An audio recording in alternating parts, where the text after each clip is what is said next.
Well, major red alert to share with you guys today, and one that I haven't heard a lot of people talking about, and that is the fact that Chinese missile cruisers and 4 Russian naval ships, including a destroyer, have been spotted around Alaska. This is very, very important information that I think you absolutely need to know about. But before I dive into it, check out my partner at healthwithlisa.com. If you guys have not tried this collagen, I really want to encourage you to do that. It includes 5 separate types, and it really gets into your system because you take the collagen and you mix it in your coffee, or you can even mix it in your shakes that you have every single morning, and it really rejuvenates your hair, your skin, your nails, and kind of gives you that fountain of youth appearance. And right now you can get it for up to 51% off. Check it out at healthwithlisa.com. All right, I always have to give a shout out to my sponsor no matter what is going on in society. So what on earth is happening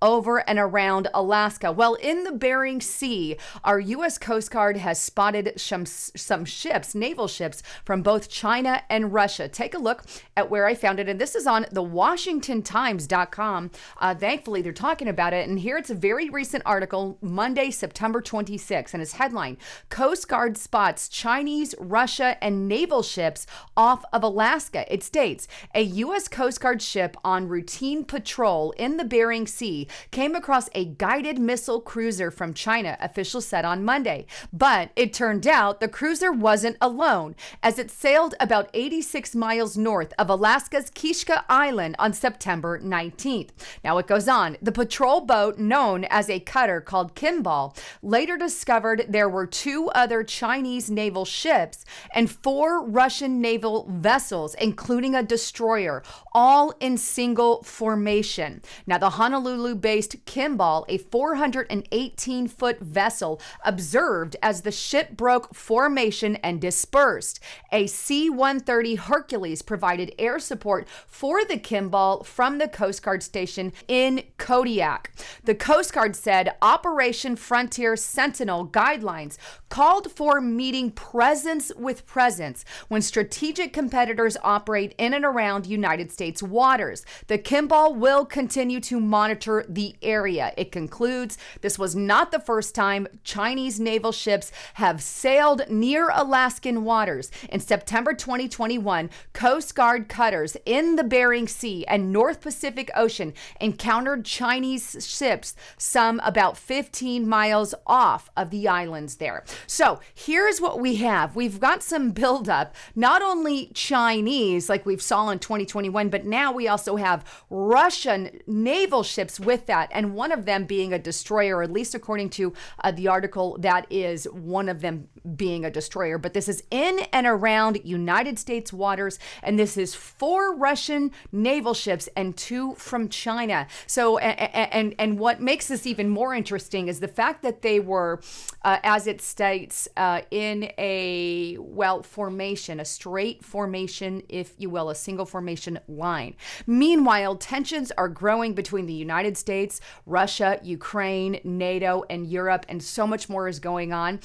For example, right now we know that the Nord Stream pipeline is leaking, right? Take a look. And this is adding to tension, obviously.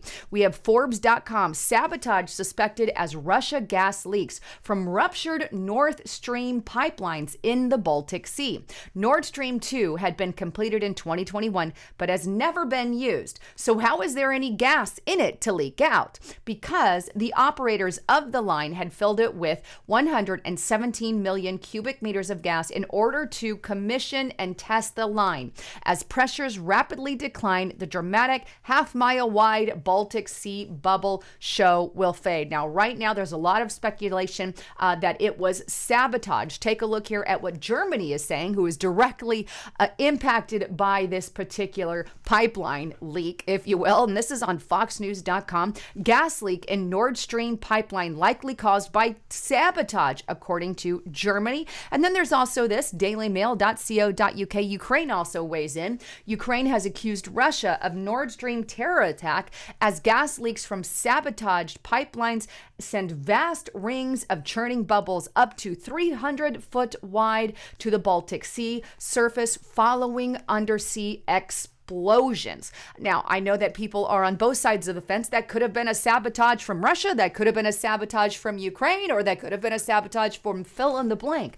We just don't know, but speculation is rising regarding that pipeline, which is very important there over in Europe. This is obviously adding a whole ton of tension. Meanwhile, over in the United States of America, more tension is starting to, well, tick off, I think, the American people. I'm outraged that right now the Biden administration keeps sending billions of dollars over to Ukraine. And this is ticking off Russia, by the way. Take a look at BPR, Business and Politics.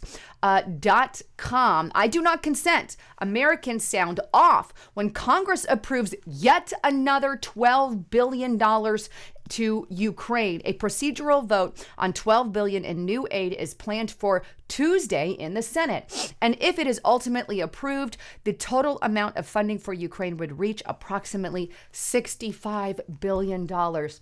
And that's just since May of this year. And by the way, right now, we have our army soldiers being told by their leaders there, by the Biden administration, that, hey, if you don't have enough money to feed your family, then just get on food stamps.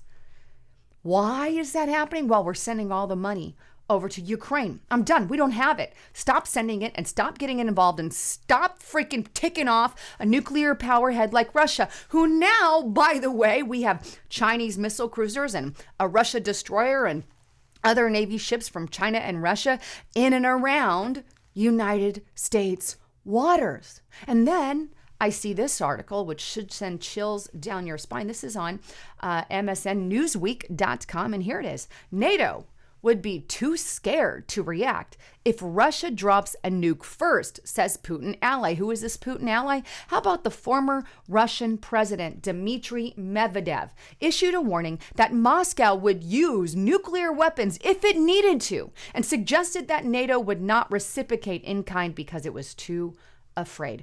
Wait now. In other words, yeah, you can drop that nuke.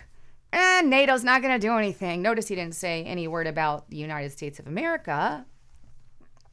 But that's some chilling stuff. This is why I'm saying we need to watch. Whether they want to call it a drill or whatever label they're going to put on it later is beside the point. The fact is they're there, they're practicing, they're preparing. We have the former Russian president there, Dmitry Medvedev, making threats about war. You want more information about what's going on? I've got to direct you to restrictedrepublic.com. We are doing live stream events. If you want to get involved and kind of have that Q&A session with Justice Knight and myself, get to restrictedrepublic.com. You are totally not missing out. Right now, we've got exclusive content that you're only going to get on Restricted. I don't have enough time to put them here on YouTube, and they are exclusive to that platform. 5 new videos a week that we are putting out. We're going to try to bring in some new blood here very, very soon.